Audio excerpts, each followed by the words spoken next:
ఒకప్పుడు శాంతియుత అడవిలో ఎన్నో జంతువులు సంతోషంగా జీవించేవి. పక్షుల కూకలు, గాలిలో చెట్ల కలవరం, అందరికీ అది ఒక స్వర్గంలా ఉండేది. ఒకరోజు ఆ అడవిలోకి ఒక గొప్ప సింహం వచ్చింది. అది గర్జించి, ఈ రోజు నుంచి ప్రతిరోజు ఒక జంతువు నన్ను ఎదుర్కోవాలి అని ప్రకటించింది. సింహం ధైర్యంగా గర్జించడంతో జంతువులందరూ భయంతో గుబులుపడ్డారు. తేమ ఉన్న వాగు వద్ద అందరూ కలిసి ఆ రోజు ఎవరు సింహాన్ని ఎదుర్కోవాలో చర్చించసాగారు. అప్పుడు ఒక తెలివైన సున్నపు నక్క ముందుకు వచ్చి, నేను వెళ్తాను అని చెప్పింది. మిగిలిన జంతువులంతా ఆశ్చర్యంతో చూస్తూ నిలబడిపోయారు. నక్క నిదానంగా అడవిదారిలో నడుస్తూ వెళ్ళింది. ఆ మార్గం నిండా పూలు, చెట్లు, తోటలు. కాని సింహం గర్జన మాత్రం దూరం నుంచి వినిపిస్తూ ఉండేది. నక్క ఆలస్యంగా వచ్చిందని సింహం కోపంతో గర్జించింది. నీకెంత ధైర్యం అని అడిగింది. కాని నక్క వినమ్రంగా నమస్కరించి మాట్లాడటం ప్రారంభించింది.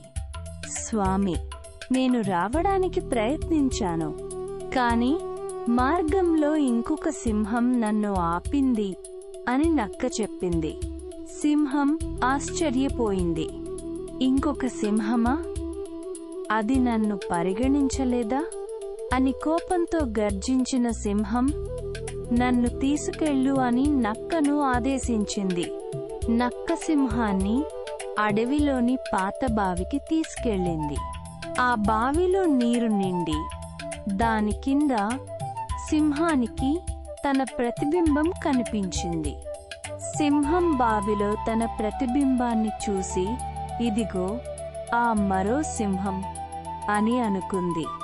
వెంటనే గర్జించి బావిలోకి దూకింది. ఒక భారీ శబ్దంతో సింహం నీటిలో పడింది. పక్షులు గగనంలోకి ఎగిరిపోయాయి.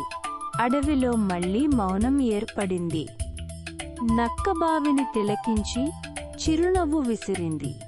తాను ఎంత తెలివిగా పనిచేసిందో తెలుసుకుని క్షణం ఆగి తిరిగి వెనక్కి నడక ప్రారంభించింది. అడవిలో జంతువులందరూ సంతోషంతో కేకలు వేశారు.